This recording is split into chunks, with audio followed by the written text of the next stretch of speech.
Hey, welcome back to my channel guys, and অনেক দিন পরে আমি ভিডিও দিলাম কারণ আমি গোয়ায় যাচ্ছিলাম and this is the first trip of the year। আর সকালবেলা উঠে তাড়াতাড়ি রেডি হয়ে একটা উবের বাইক ধরে আমি চলে যাচ্ছিলাম গন্তব্যস্থলে। তারপর আমরা ভিআইপি থেকে ধরেছিলাম সবাই মিলে একসাথে গাড়ি, আর গাড়ি করে আমি চলে গেছিলাম এয়ারপোর্টে। আর এয়ারপোর্টে ঢুকতেই অনেক ভিড় ছিল, সেখানে এনিহাও তাড়াতাড়ি করে চেকিংটা কমপ্লিট করলাম যেন বোটিংয়ে কোনো প্রবলেম না হয়। তারপরে কথা বলছি ভিতরে গিয়ে। এয়ারপোর্টে ঢুকে চেকিং কমপ্লিট করে এখন ফ্লাইটের জন্য ওয়েট করছি। এয়ারপোর্ট মোটামুটি ক্রাউডেড আছে, অনেক ফ্লাইট এখানে লোক দেখিয়ে দিলাম কারণ আজকে অনেক কুয়াশাও আছে, সকাল থেকে অনেক ফ্লাইটও ওয়েট করছে ওই জন্য।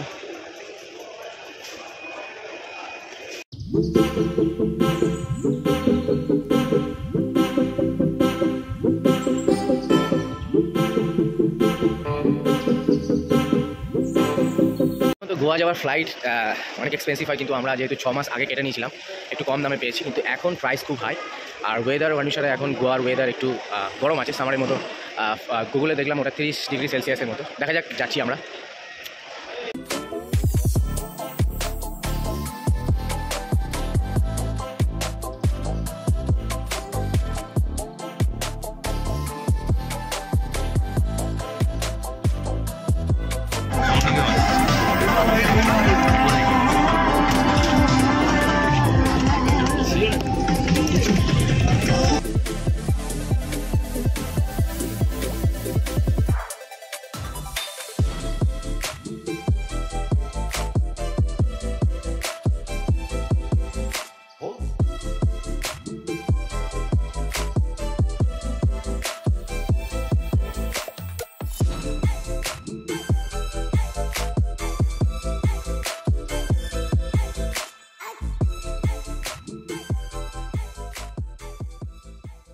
জাস্ট আমি গোয়াতে ল্যান্ড করলাম, আর এখানে সব কিছু ঠিক আছে, গরম 31 ডিগ্রি আছে। আর একটা জিনিসে খুব স্ট্রাগল, সেটা হলো গাড়ি। এখানে গাড়ি পাওয়া একটু সমস্যা আছে। যাই হোক, এটা আমি জানতাম, সেজন্য আমার পিছনে যে ট্যুরিস্ট পয়েন্ট আছে আমি ওখান থেকে গাড়ি বুক করে নিয়েছি। তবুও অ্যাপে যা দেখাচ্ছিলো তার থেকে দাম কম না, দাম বেশি, সরি। তো আমি এই বিষয়ে আরও কথা বলছি। তো গোয়া এখন মোটামুটি একটু গরম আছে, কিন্তু সব থেকে ইম্পর্টেন্ট জিনিস যেটা ছিল আমি বলছিলাম সেটা হলো গাড়ি। এখানে গাড়ি পাওয়া মুশকিল আছে, আর যদি ঠিকঠাক অ্যাপে বা অন্য কিছুতে গাড়ি না পাওয়া যায়, ও বিভিন্ন জায়গা আছে যারা গাড়ি বুক করে, ওটা খুব এক্সপেন্সিভ।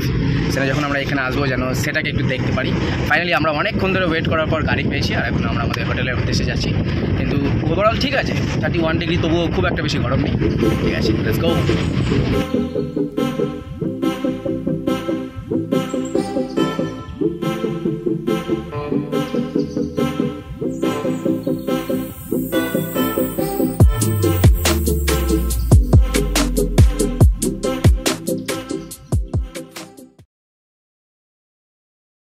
আমাদের হোটেল পৌঁছে গেছি,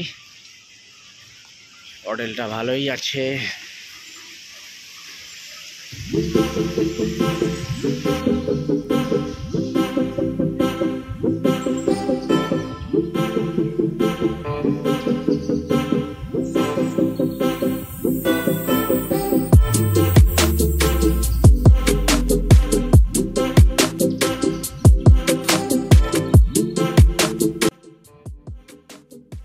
এটা ছিল হোটেলের একটু ক্লিপ নিয়েছিলাম কারণ খুব টায়ার্ড হয়ে গেছিলাম। এখন আমরা ডিনার খেতে যাচ্ছি, তো ডিনারে দেখাবো আজকে ডিনারে কি আছে। যাই হোক, আমি এখানে ভয়েস ওভার করতে চাইছিলাম না, কিন্তু করতে হলো কারণ ব্যাকগ্রাউন্ডে মিউজিক ছিল। তো আমরা যে হোটেলে ছিলাম, এই হোটেলের নিজস্ব রেস্টুরেন্ট ছিল, আর রেস্টুরেন্টের নাম হলো লেটেস্ট রেসিপি বলে। যাই হোক, আমরা এটাকে মেক মাই ট্রিপ থেকে আমরা বুক করেছিলাম। আর যখন আমরা সেখানে গেলাম, নিজেদের টেবিল সেট করার পর আমরা দেখছিলাম ওখানে কি আছে, আর ডেফিনেটলি বুফেট তো আছেই।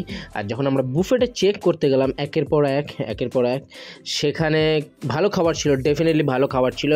অনেক খাবারের সাথে পরিচয় ছিল না, অনেক খাবারের সাথে পরিচয় ছিল, কিন্তু ইন্টারেস্টিং বিষয় হলো ওটা অনেক যেগুলো খাবারের সাথে পরিচয় ছিল না আমি নেওয়ার কোনো সাহসই করিনি, কেননা সেগুলো দেখতে অদ্ভুত ছিল, আর আমি জানি না সেটা খেতে কেমন হবে। আর সারাদিন অনেক জার্নির পর আমি সেরকম রিস্ক আর নিইনি।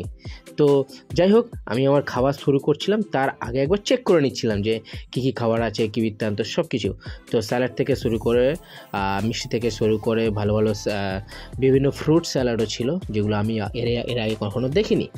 তো যাই হোক, সব কিছু দেখার পর একটা সিদ্ধান্ত চলে আসলাম যে কী আমি খেতে পারি এখান থেকে, বা কী আমি চিনি। তো সে অনুসারে নিজের প্লেটটা নিয়ে দৌড়ে গেছিলাম স্টার্টারের থেকে। স্টার্টার শুরু করার পরে আমি এটা দেখেছিলাম, দেখতে মনে হচ্ছিলো খুব ভালো, এখানে মাছ মাংস আছে, কিন্তু না, এখানে ভাত বাঁধাকপির পাতা দিয়ে র্যাপ করা, যেটার নাম ছিল ডোলমা, আর আমি সেই ডোলমাটাকে নিইনি। যাই হোক, আমি যেগুলো নিয়েছি সেগুলো হলো এইগুলো, আর আমি যেগুলোর নাম জানি স্পেসিফিক্যালি আমি সেই খাবারগুলো নিয়েছি। আর একটা যেটা ভালো ছিল সেটা হলো bake fish with vegetables. So seasonal ভেজির মধ্যে এইগুলো ছিল, এটা ছিল খুব ভালো। আর এখানে পানিপুরিও ছিল, যেখানে দাদা আমাকে পানিপুরি বানিয়ে দিচ্ছিলো। যাই হোক গাইস, গোয়ার পানিপুরি আর আমাদের এখানে ফুচকার মধ্যে হিউজ ডিফারেন্স, যেটা আমি বুঝতে পারিনি। সেটা হলো কি, টেস্ট তো ডেফিনেটলি অন্য, আর এখানে সেমনি আমাদের মতো সেমনি কিছু নেই, কিন্তু এখানে টক জলের বদলে পুদিনার জল দিচ্ছিল। যাই হোক, আরও বেশি কিছু খাবার ছিল। আমি একটা খাবার খুঁজছিলাম, সেটা হলো মাটন, যেটা আমি খুঁজে পাইনি, কেননা সেটা মাটন ছিল না। কিন্তু বেশিরভাগ যেটা সেখানে ছিল সেটা হলো পানিপুরি, চাট মশলা, আর তার থেকেও যেটা সেখানে ছিল সেটা সি ফুডে ভরা ছিল। যাই হোক, আমি ফের পানিপুরির কাউন্টারে ফিরে আসি। আমি আশা করছিলাম যে ভালো পানিপুরি থাকবে না, এদের একটা পানিপুরি প্লেটে তারা দিচ্ছিল 7টা পানিপুরি ছিল, আর সঙ্গে সঙ্গে যদি আমি চাইছিলাম তারা জলও দিচ্ছিল। আমি ভেবেছিলাম এটা তেঁতুলের জল, কিন্তু তেঁতুলের জল ছিল না, এটা পুদিনার জল ছিল, সঙ্গে একটা কোনো মিষ্টি জলও ছিল। আমি মিষ্টি জলটা নিইনি, আমি পুদিনার জলটা নিয়েছি, আর আমি সেটা দিয়ে আমি আমার খাবার খেয়েছি।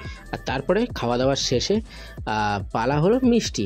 যদিও আমি মিষ্টি খেতে খুব একটা বেশি পছন্দ করি না, তবুও সেখানে যেগুলো দেখতে সব থেকে সুন্দর লাগছিল সব একটা প্লেটে তুলে নিচ্ছিলাম, কেননা আমরা এইগুলোর জন্য অনেক টাকা দিয়েছিলাম। খাবো কি না খাবো জানি না, কিন্তু সব একটা প্লেটে তুলে নিচ্ছি। তো guys, this is the last part of my video. যেইটুখানি দেখাতে পেরেছি ওইটুখানি, কারণ আজকে খুব টায়ার্ড ছিলাম।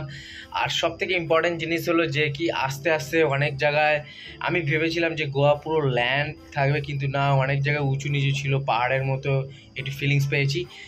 এখানে গোয়াতে ওয়েদার এখন ঠিক আছে, কিন্তু সব থেকে একটা জিনিস যেটাকে সবাইকে একটু মাথায় রাখতে হবে, সেটা হলো গোয়ার হলো যে ট্রাভেলিং ইজ ভেরি এক্সপেন্সিভ। আর ঠিক ওয়াইজলি খরচা করতে লাগবে, আর বার্গেনিং করতে লাগবে, কারণ এখানে আমি ভেবেছিলাম, অনেক ভিডিওতে বলেছি যে গোয়া মাইলস এইসব ওইসব কিচ্ছু কাজ করে না। এয়ারপোর্ট থেকে যদি আমরা দাবুলিম এয়ারপোর্ট থেকে আসি, গোয়া মাইলস বুক করলে ক্যান্সেল হয়ে যায়, কিচ্ছু কাজ করে না। সেজন্য সবচেয়ে বেস্ট হলো বার্গেনিং করো, এয়ারপোর্টের ভেতরে লোক থাকে, নাহলে অনেক রেন্টেড ক্যাব ওইসব জায়গা থাকে, আর ওখান থেকেও গাড়ি বুক করা যায়। ওখান থেকে গিয়ে বার্গেনিং করে বেস্ট বার্গেনিংয়ের প্রাইস করে নিয়ে নাও, সেটাই সব থেকে বেস্ট। অন্য কোনো অ্যাপের উপরে ভরসা করলে কোনো লাভ নেই, কারণ বারবার ক্যান্সেল করবে, নিজেদেরই ডিলে হয়ে যাবে। তো ওয়েদার ঠিক আছে, সব কিছু মোটামুটি ঠিক আছে, লোকেরও বিহেভিয়ার খুব ভালো করে কথা বলে, সব কিছু ঠিক আছে। সব থেকে ইম্পর্টেন্ট জিনিস হলো কি, ট্রাভেল। সো এখানে আসলে ওয়াইজলি ট্রাভেলিং খরচা করতে হয়, আর যদি আশপাশে ঘুরতে হয় আর রেন্টেড কার নিতে পারি, তারপর নাহলে স্কুটি নিতে পারি, দেখে যেগুলো ভিডিও করে দেখে আমরা নিতে পারি। তো যাই হোক গাইস, তো আমি এখন আমাদের ব্যালকনিতে আছি।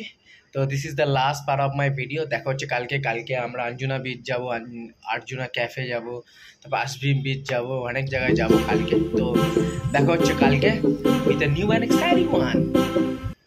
Bye bye.